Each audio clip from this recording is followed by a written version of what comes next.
Shalom, salam sejahtera bagi kita semua. Saya Desliana Borulubis akan membagikan pelajaran yang saya dapat dari Belajar Sejarah Gereja dan Roh Nubuat yang dibimbing oleh Pak Pendeta Joseph Sianipar. Adapun judul yang saya sampaikan, Hidup dan Warisan Ellen G. White, relevansinya part pertama. Warisan Ellen G. White adalah rumah, tempat di California Utara.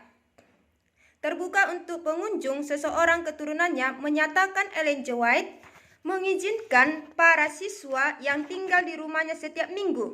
Di rumah keluarga Ellen G. White dihadiri kebaktian, membaca cerita untuk anak-anak. Di tahun berikutnya, Ellen G. White sering mengundang keluarganya, anaknya William, untuk bergabung. Kemudian, Sabat sore ditutup nyanyian dan ayat pendek dan doa. Ayat favoritnya pertama, kasih Allah kepada sesama manusia. Ellen G. White melihat kedatangan Kristus sebagai puncak keselamatan itu adalah satu, puncak pertentangan besar antara yang baik dan jahat. Yang kedua, ekspektasi terbaik akan kasih Allah. Yang ketiga, inti pekabaran dari 3 malaikat. 4. Memberikan upah bagi orang Kristen yang menghidupkan kekristenan yang sejati. Yang kelima, memanggil untuk mengkhotbahkan pekabaran Injil ke seluruh dunia secepat mungkin. Kemudian ada 2 topik penting bagi Ellen G. White, meskipun bukan bersifat teologi, namun memiliki penerapan rohani yang kuat. Yang pertama adalah kesehatan. Ia mau orang-orang di sekitarnya sehat dan makmur. Ia ingin menyanggupkan orang-orang memiliki hidup yang berguna dalam melayani Allah. Kesehatan mengabaikan selera dan nafsu rakus sehingga ia boleh memiliki pikiran yang sehat dan imajinasi yang disucikan. Gereja memperhatikan kesehatan. Itu sebabnya kita memiliki institusi kesehatan. Ada 20 pabrik makanan, ada 173 rumah sakit dan sanitarium, ada 132 panti jompo dan 216 klinik dan rumah penyembuhan dan 36 panti asuhan. Selama bertahun-tahun Ellen G. White mendapatkan pengajaran dari Tuhan tentang kesehatan.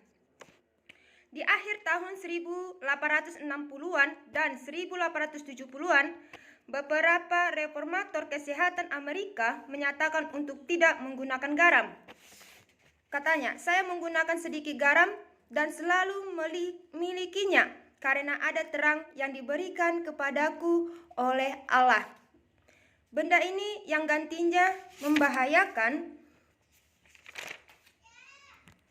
Ada zat yang penting bagi darah. Apa untungnya memiliki prinsip-prinsip Allah ini? Banyak penelitian di seluruh dunia menunjukkan hasil yang serupa. Salah satu penelitian yang membandingkan kehidupan orang Advent dengan orang lain pada umumnya menemukan 5 kebiasaan gaya hidup yang berkontribusi kepada 10 tahun usia hidup yang lebih panjang. Yaitu, pertama, tidak merokok, gerak badan, menjaga berat badan, makanan vegetarian, dan kacang-kacangan. Penelitian menunjukkan ada 48% pria Advent yang vegetarian bertambah usia menjadi 85 tahun dan 60% pria yang bukan Advent. Pada wanita, membandingkan ini menjadi 60% dibandingkan 30%. Yang kedua, pendidikan. Dalam pengertian yang tertinggi, pekerjaan pendidikan dan pekerjaan penebusan adalah satu. Bagi pendidikan, sebagaimana dalam penebusan, tidak ada dasar lain yang seorang dapat letakkan, yang adalah Yesus Kristus. Ellen G. White memiliki perpustakaan yang pada zamannya termasuk besar. Namun baginya pendidikan lebih mengarah kepada pembangunan karakter daripada sekumpulan fakta-fakta.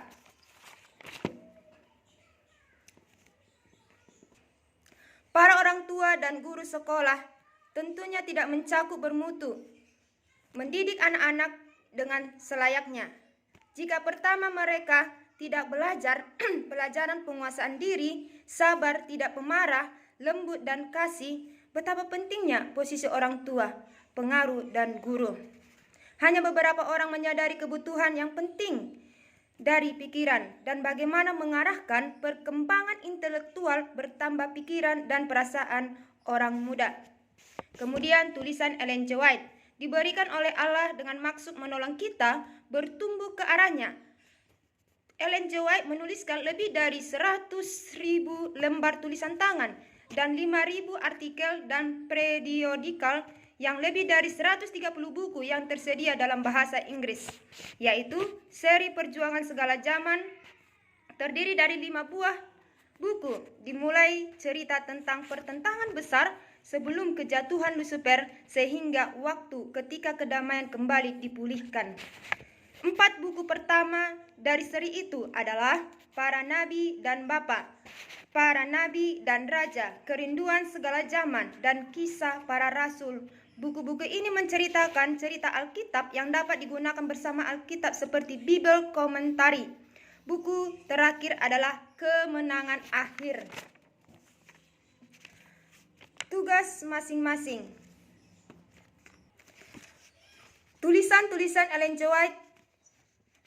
Peneliti yang dilakukan definisi Amerika Utara pada tahun 1980 menyatakan mereka yang membaca tulisan Ellen G. White memiliki 85% hubungan yang lebih kuat dengan Yesus, 82% jaminan hidup benar bersama Yesus, 82% mempelajari Alkitab secara pribadi. Sedangkan yang tidak membaca tulisan hanya 59% orang Advent yang memiliki hubungan kuat dengan Yesus, dan 59% memiliki jaminan yang benar bersama Yesus, dan 47% mempelajari setiap hari. Saat ini diberikan tantangan kepada masing-masing orang. Jangan bersandar pada penilaian orang apakah ia setuju atau tidak terhadap tulisan Ellen G. White. Kita harus membuktikan sendiri. Selidiki bagi dirimu sendiri. Janganlah padamkan roh dan janganlah anggap rendah nubuat-nubuat. Ujilah segala sesuatu dan peganglah yang baik. Tertulis di 1 Tesalonika 5 ayat 19 sampai 21. Inilah yang mungkin bisa saya dapat bagikan. Sekian dan terima kasih. Amin.